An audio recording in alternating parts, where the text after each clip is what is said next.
YouTube. I want to talk a little bit about trauma and success. I have been on an interesting journey over the past 4 years. I had two children and I experienced severe postpartum depression and psychosis as a result.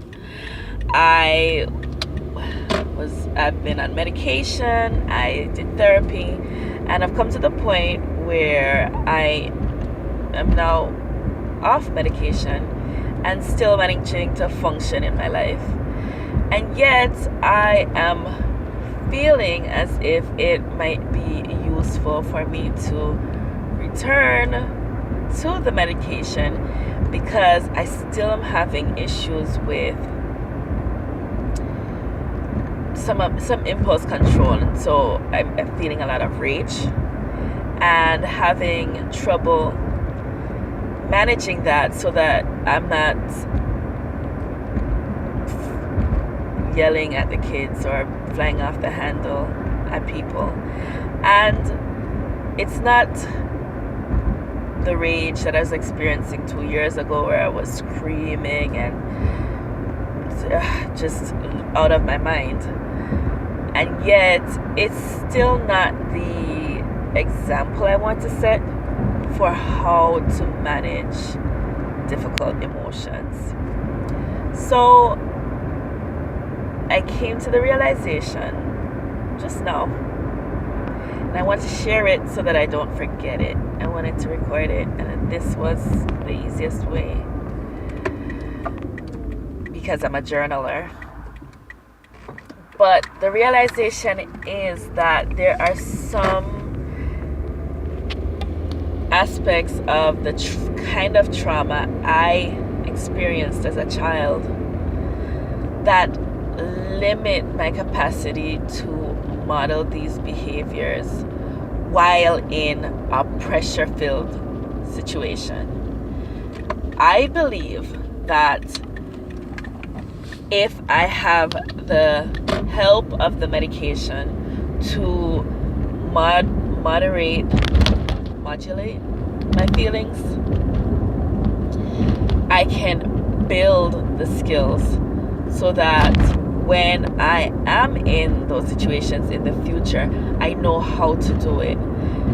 Because these situations are new to me, it's new for me to be parenting two children while one's going through the terrible twos and the other needs increased attention because they are thinking about more things and wondering about more things and asking tough questions about that wouldn't be expected, or testing out that I wouldn't expect at this age. I wouldn't expect them to be asking about race or asking about gender stuff and what does it mean. And so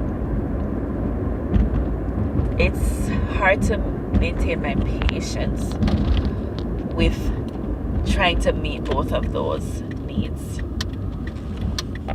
And I grew up in a way that did not support asking questions, that did not support talking to adults, that did not support thinking of yourself as worth the time of grown-ups, unless you did something spectacular or unless you did something bad.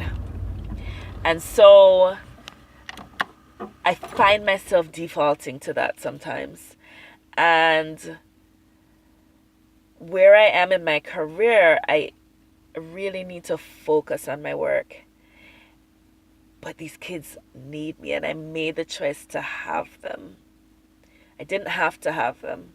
I made the choice, and with that, I made a commitment to do the best job I could with them, and I don't want to fail them.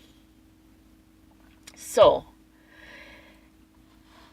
in this moment, I'm acknowledging that if I want to do right by them and also to succeed in my career, which requires, at this point, is looking academic and requires a lot of work, then I have to take the help that I need. So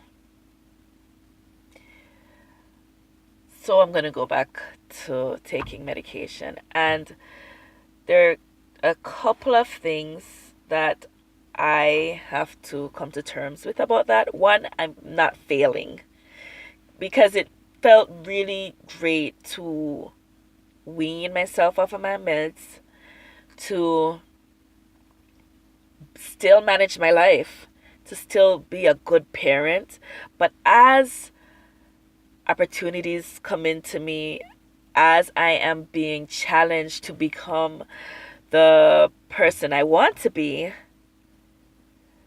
the stress is rising, and all of a sudden, my abilities, which I had so much pride in, are insufficient to the emotional task. And I do feel bad. I feel like, especially when there are people in my life who I really love and who mean a lot to me, whose opinion matters, even though time and time again they've shown that it shouldn't. But parents, you can't choose them. Even when they're saying things like, well, some people can't do it all. Working against that kind of expectation, because that voice is in my head, even when that person is not saying those things to me directly. The voice is there. I hear her. And it's okay to acknowledge that I can't do it all. Guess what? I can't do it all. That's not failure. That's success. And I am learning little by little, day by day, to name success under my own terms. Recognizing that I need some help before I get to the point where I am regretful about the way that I treat my kids. And let me be perfectly clear. I'm not putting my hands on my kids, and I'm not raging at them, but I see the potential to get back to the rage. And I don't want, especially with my older child, I don't want to model that, because it's immediate. You see the turnaround. It's immediate. You see them applying what they saw you do. And so I really don't want to do that to their lives. I want to give them the best chance. So yeah. So defining my own success for my life, being honest with myself always. I need the help. It's not a sign of weakness. It's a strength. And I just want to hold on to that. Hold that. If you are in a similar situation, if you are battling with yourself about appearances versus reality, choose reality. It can look however it looks to people, and they can think, and they will say whatever they want to. Choose reality, your reality. Face it for your best life. I cannot live for my mom. I can't. I can't live for anyone's high regard.